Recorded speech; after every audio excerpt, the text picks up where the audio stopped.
Hi, this is Amy Hoyce with the Grand Ledge Chamber of Commerce, and today I'm talking to Kim Barber with Globetrotter Travel. So, Kim, thanks for taking the time to talk to me today. Absolutely. Thanks for coming. Yeah, I really appreciate it. So, what is your favorite thing about Grand Ledge? Is there something you love or stands out for you? There's a lot, but we live pretty close to Lincoln Brick Park, and I love it. We walk there mostly spring, summer, fall. We're there all the time. They have great trails. Yes, really great. And I took my wedding photos there too, actually. A lot of people take photos that I've seen for graduations and all kinds of stuff. Yeah, so I love it. I love all the parks and all the outside stuff going on in the summer. So that's great. That's great. So Globetrotter Travel, I want to ask you a fun travel question. Sure. So what is your favorite place to travel to? Whether a country or what's your favorite place to travel to? That is an evolving. The answer to that is always evolving. Because you find somewhere new all the time. Yes, exactly. Most recently, my answer would be Africa, but more specifically Kenya. I fell in love with African safari a few years ago. Really?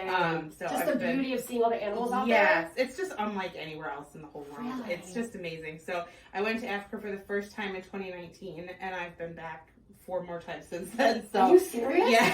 So 4 times since 2019. Wow. Yeah. So it's just If African safari is not on your bucket list, it's so really it's amazing. Yeah. Oh, that's wonderful. Yeah. So is there a place that you haven't been to yet that you've always wanted to go that isn't on your list and you haven't done yet? Absolutely. There's many of those places, but the number one is Antarctica. I really want to go to Antarctica. I had a friend in college who studied abroad, and they did a program in Antarctica, and it looked fabulous. Really? And so I tentatively have a trip booked for next year. What time of the year would you go to Antarctica? When is the generally the season that most of the bookings would be November through February. Really? Yeah. And you go from the southern tip of South America. Okay. I'm sorry, I want to show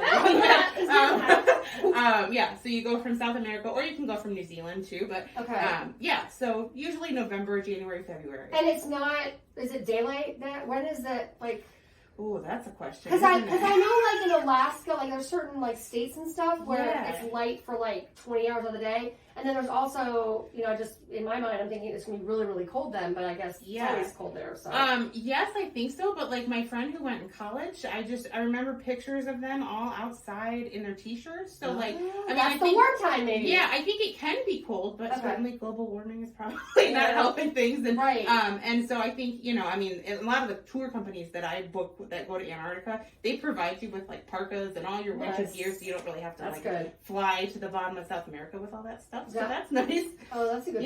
Yeah. Wow. Absolutely. Well, I hope you get to go one day. Thank you. It's on the books for 2022. So. Oh, you actually have a trip booked? I have a deposit in. We'll see if it ends up happening or not. But that's exciting. So yeah.